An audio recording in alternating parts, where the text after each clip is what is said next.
Hello everyone. Here we are with well, it's going to be short, but let's watch Tutankhamun, the Immortal Pharaoh. Here is a king who did not live long enough to distinguish himself as a soldier, statesman, or administrator, yet in death he achieved a fame that is unique.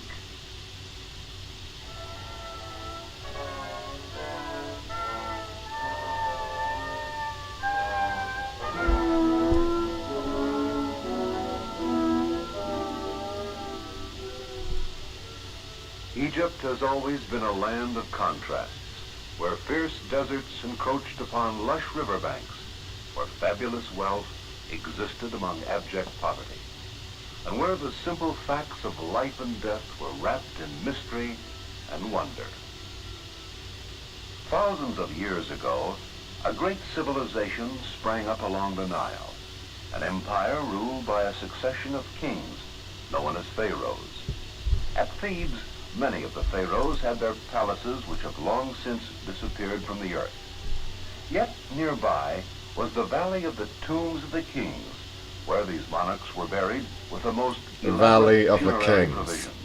Not Valley of the From Tombs these of the tombs, Kings, carved Valley in of the cliffs, Kings. that much of the knowledge of ancient Egypt has been discovered. Tutankhamun was buried here. He was one of the last pharaohs of the 18th dynasty.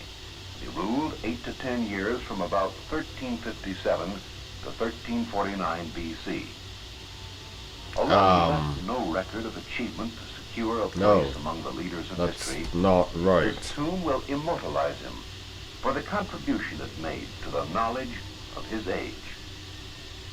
It was only within this century, some 3,300 years after his death, that Tutankhamun's tomb was discovered to become perhaps the most dramatic, important single archaeological discovery of our time. Howard Carter, working for Lord Carnarvon, was finishing 6 fruitless seasons of excavation in the Valley of the Tombs of the Kings, when workmen discovered the first of 16 steps leading to a heavily plastered doorway. Upon the plaster was a 1357 to 1349 beyond this door lay the entrance to the tomb.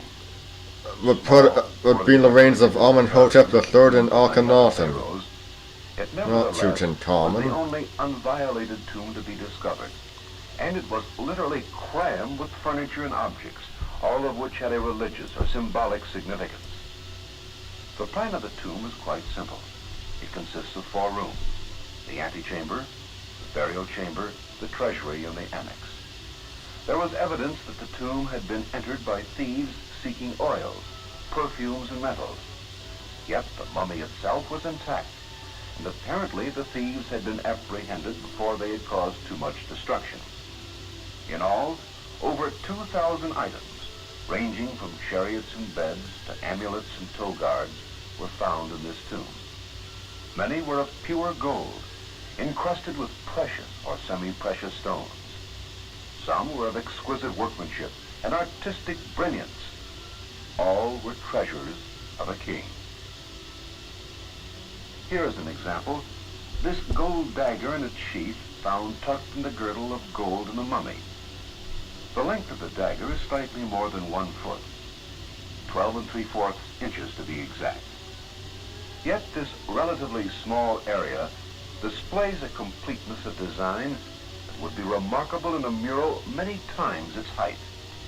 The hilt is decorated with granulated gold and inlays of colored glass and semi-precious stones. The wild animals embossed upon the sheath are alternately attacking and fleeing, indicating that this was a hunting knife. Symbolism of animals can be seen repeatedly. This statuette of gilt hardwood, 22 inches tall, is but one of the many representations of numerous gods found in the tomb. These needed to be properly pleased that the dead would achieve immortality. The face of this figure of a man with a hawk head is inlaid with blue and red glass. Horkentikim was one symbol for Ra, the sun, the greatest and most powerful deity to the Egyptians. In the Debatable. pectoral or necklace, which is in the form of a hawk with extended wings, the disc above the hawk's head represents the life-giving, all-powerful sun. And here are the symbols of the earthly power given by the gods to the pharaoh.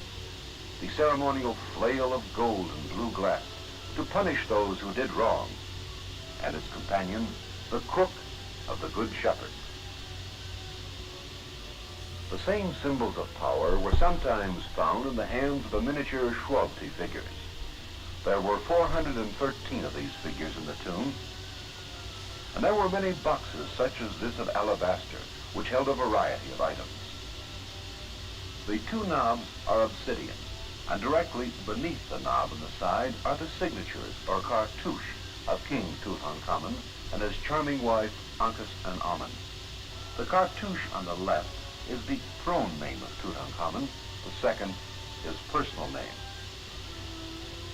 These same cartouche were found on many other items, such as this pear-shaped vase of dark blue faience, the king's two names in turquoise.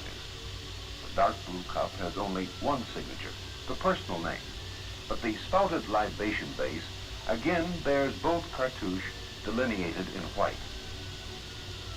This alabaster vase contained oils for libations. It actually consists of three parts, an inner shell to hold the oil, and two separate pieces forming the beautifully decorated exterior. There is great symbolism in the carved openwork designs and inscriptions. The winged cobra, or uraeus, were symbols associated with Lower Egypt, signs of royal power and protection for the pharaoh. This scarab was a sacred charm found between the two hands of the mummy. The embossed scene on the gold base shows King Tutankhamun in the company of two gods, Atum and Ra-Arasi. This amulet, in the form of a jackal, was a representation of the funerary god Anubis. The winged cobra with a human head was the goddess Wasit of Lower Egypt. The symbol is found in many media as shown by this collar of sheet gold. These were only 4 of the 143 objects distributed over the king's body. There were so many other items of interest in the tomb. For instance, this headrest of turquoise-colored glass and gold was one of 4 such objects found in 2 small cabinets. Nearby was another box, which had a support in it for the cap, headdress, or wig of the king. The personal possessions of the king are a fascinating commentary upon Tutankhamun. But what was he really like? This is one of a pair of walking sticks capped by statuettes of the king as a boy, possibly at the age when he ascended the throne.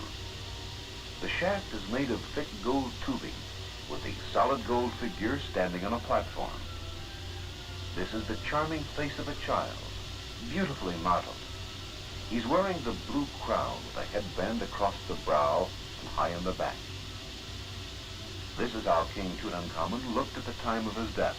It's a portrait in alabaster, which also served a useful purpose as the lid over one of the 4 compartments of the canopic chest. Covering the head is the Nim's headdress, a representation of the linen cloth which covered the king's hair or wig to protect it from the dust of the desert, and a symbol of royalty. In the center of this headdress, over the forehead, is an insignia which proclaims the pharaoh's kingship over all of Egypt. The contours of the face reflect the youth of Tutankhamun, and the paint which outlines the features is the original unretouched color which has graced the sculpture for over 3,000 years. Romanticists have read into the eyes a sadness and look of ill health. Yet it is pure conjecture as to the cause of the young king's early demise. The smallness of the tomb leads one to the justifiable assumption that death was unexpected, although the fabulous wealth of the possessions in the tomb is fairly breathtaking. This is no more evident than in the miniature gold coffins found in the canopic chest. Only 15½ inches tall, the coffin and its lid are inlaid with semi-precious stones and colored glass. It is a scaled-down version of the actual coffins in which King Tutankhamun was buried, complete in every detail: the nymph's headdress, the ceremonial crook and flail, the false beard. The minute detail includes pierced earlobes, a remarkable copy of the collar of the hawk, the protective wings of the neck-bit vulture, the Buto serpent over the shoulders and upper part of the figure. From the waist down, there is the repetition of feathers with a long inscription extending to the toes. This inscription mentions the god Hapi, who was the protector of the mummified lungs which were placed in this coffin. The liver, the stomach, and the intestines were placed in the other 3 identical coffins, each guarded by one of the other 4 sons of the god Horus. Within the claw of the vulture is the Shen symbol, the sign of infinity, for this was the great hope of the Egyptians, to continue life without end. It was the purpose of the elaborate funerary preparations. Perhaps the spirit of Tutankhamun achieved its desire. Certainly his mortal remains have become immortal. Yes, indeed. Well, that was quick, it was short, well, there's a better of datedness, a bit of inaccuracy, but it's the 60s. What are you gonna do? So that would be all for today. Yes, short stream, I know, but Thursday we'll probably be watching White Zombie. That's a film from 1932, stars Bela Lugosi. I'm not talking about the band.